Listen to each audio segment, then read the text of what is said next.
Declan, we're going to go over to you now. We're going to talk about the Winnipeg Jets. And I don't know about anybody else on this panel, but I thought somebody would be traded by now. It could have been in the form of Patrik Laine.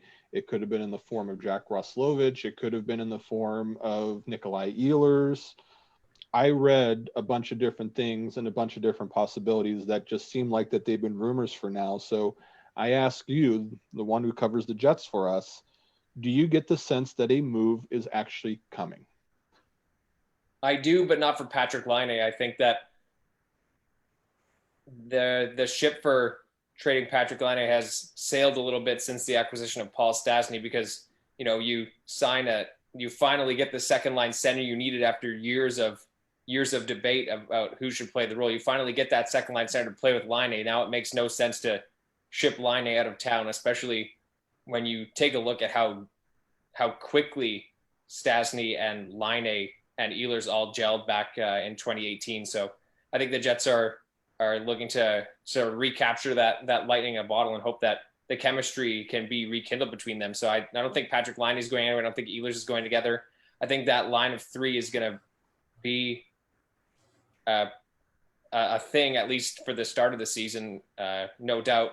But I do see a move imminent with Jack Roslovic. I do see him being shipped out here before any season begins. He's had his shots on the Jets top six, and he hasn't shown nearly enough to justify moving somebody out of the top six to put him in there. He's not really suited for the third or fourth line, so I do think Roslovic's going to be shipped out this offseason for another defenseman because with all the cap space the Jets had nearly 14 million to start, then 11 million after signing Dylan DeMello. They still haven't truly addressed their defensive issues, and they still need another top 4D. So I do see Roslovic shipped out probably alongside anyone taking Roslovic's probably going to have to take Matthew Perreault. He's got an albatross of a contract that's a boat anchor around the Jets' neck. So one target was Nate Schmidt, of course, but he ended up going to the Canucks, and so I think your focus shifts now to Mackenzie Weegar in Florida, which has been reported on as they're talking there. So I think, Roslovic will be moved out, but Ehlers and Laine will be staying put for now. Mm. And you kind of took my other question. I was going to ask you about the defense and what they might try to target. And you mentioned Weegar. I think it's a really good call on your part.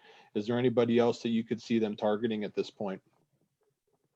Other than Hamonic, which I'm surprised didn't happen or hasn't been talked about, not particularly, but I do want to add that the addition of Derek Forbort is one that could pay off really handsomely for the Jets. I know it was met with the signing was met with some derision by Jets fans who, they wanted a bigger name for a defensive signing. There was a lot of chatter about making a play for Pietrangelo, but why would you want to live in Winnipeg if you could live in Las Vegas? But I digress about that. But the Derek Forbort signing, I think, has the potential to be a real steal at 1 year, $1 million. He has top four experience, albeit with Drew Doughty, so that's a pretty strong partner to play with. But the Jets D line is also pretty slight. He brings some size. He brings a shot block mentality. He brings some prowess on the penalty kill, and I think that was actually quite a shrewd move by Cheveldayoff that hasn't gotten the credit it deserves. So I'm not sure if he is true top four without Doughty. He's not going to play with anyone of that caliber in Winnipeg. There's no chance of that, but he will be, I think, at the very least, a very capable third pairing defense in there. So I think that's a bit of an underrated move. But as for targets, other than Weegar or Hamonic, I don't see anyone else, no.